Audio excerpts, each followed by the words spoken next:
Medina पाक में एक हबशी था, काले रंग का था, होंठ मोटे मोटे थे, जात का हबशी था, गलियों कूचों में आवाजें लगाता फिरता, लोगों मुझे खरीद लो, लोगों मुझे खरीद लो, मैं तुम्हें अपनी गुलामी में देना चाहता हूं, लेकिन एक शर्त है, बस उसी शर्त पे मुझे खरीद लो।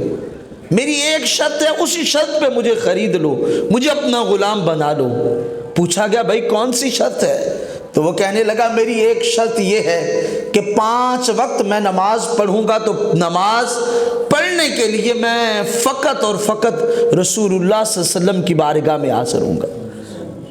5 वक्त नमाज मुझे हुजूर की बारगाह में पढ़ने का मौका दे देना, सारा दिन तेरी नौकरी करूंगा, 5 वक्त नमाज मुझे पढ़ने के लिए हुजूर के पीछे जा लेने देना। मेरी फ़कत यही आर्ज़ी है, यही अर्ज है, यही शर्त है, बस इसी शर्त पे मुझे अपना गुलाम बना लो। मदीने में वो हबशी जात का सदाएं लगाता फिरता था। करीम आका अलैहिस्सलाम ने उसे देखा, हुजूर को वो पसंद आ गया। अल्लाह करे हम में से भी कोई अल्लाह के महबूब को पसंद आ जाए।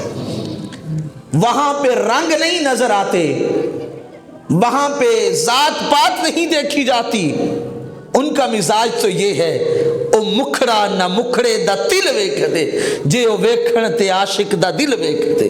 उनकी बारगाह में दिलों की कैफियतें जाती हैं।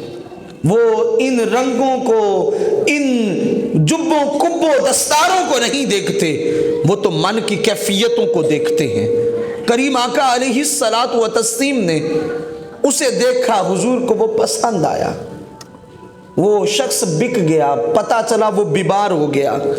करीम आका उठते हैं और उसके घर जाते हैं, जाके उसकी इयादत करते हैं।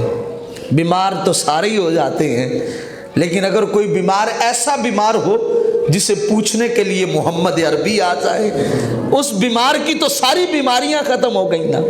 करीम आका जाते हैं, इयादत फरमाते हैं, उसका हाल चाल पूछते हैं और फिर हुजूर तशरीफ ले आते हैं।